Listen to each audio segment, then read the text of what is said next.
എന്റെ വീട് ഇവിടെയാണ്. ഇതാണ് വീട്. എന്താ വിശേഷിച്ച്? എനിക്കൊരു കാര്യം ചോദിക്കാനാണ്. എന്താ മോളെ? ഈ ഇബിലീസിനെ കാണാൻ എന്താ വഴി?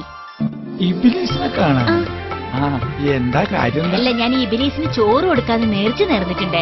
അടച്ചോനെ, തസ്നി ഇതുവരെ നേരത്തെ നിർത്തിയില്ലേ? വെറൈറ്റിയാണ് ഇബിലീസിന് ചോറ് കൊടുക്കാൻ. തസ്നിക്ക് ഇബിലീസിനെ കാണണം, അതല്ലേ ഉള്ളൂ. അപ്പൊ തസ്നി ഒരു പണി ചെയ്താൽ മതി. ബാങ്ക് കൊടുക്കണ സമയമാവുമ്പോ പള്ളിയുടെ മുൻവശത്ത് പോയി നിന്നാ മതി. ബാങ്ക് വിളിക്കണ കേൾക്കുമ്പോ പള്ളിന്ന് പുറത്തോട്ട് ആരാണ് എണിച്ച് ഓടുന്നത്? അതാണ് ഇബിലീസ്. അതാണ് ഇബിലീസ്. അപ്പൊ ബാങ്ക് കൊടുക്കുമ്പോ പള്ളിന്ന് പുറത്തേക്ക് ഓടുന്ന ആളാണ് ഇബിലീസ്.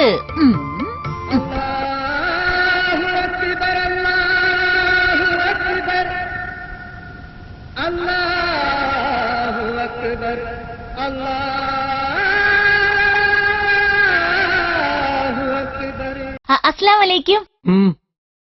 നാളെ എന്റെ വീട്ടിൽ ചോറ് നാൻ വരുവോ? എന്താ കാര്യം?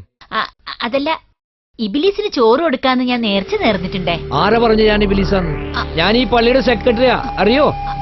അല്ല, ബാങ്ക് കൊടുക്കുമ്പോ പള്ളിന്റെ ആദ്യം പുറത്തേക്ക് ഇറങ്ങുന്ന ആള് ഇബിലീസാന്ന് ഞാൻ കേട്ടിട്ടുണ്ടേ. അതല്ല, പള്ളിന്ന് ബാങ്ക് കൊടുത്ത് ആ ഇബിലീസ്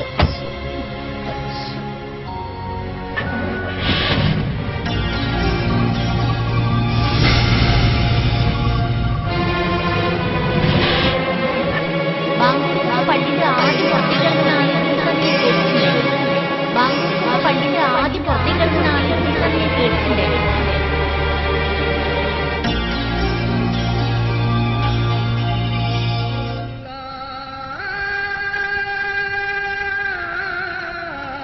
ഇപ്പൊ പുള്ളിയുടെ അവസ്ഥ എന്താ?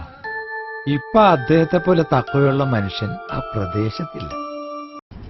അൽഹംദുലില്ലാഹ് വസ്സലാത്തു വസ്സലാമു അലാ റസൂലില്ലാഹ് വഅലാ ആലിഹി വസഹ്ബിഹി അജ്മഈൻ. അഊദു ബില്ലാഹി മിനശ് ശൈത്വാനിർ റജീം. ബിസ്മില്ലാഹിർ റഹ്മാനിർ റഹീം. واستعينوا بالصبر والصلاة وإنها لكبيرة إلا على الخاشعين.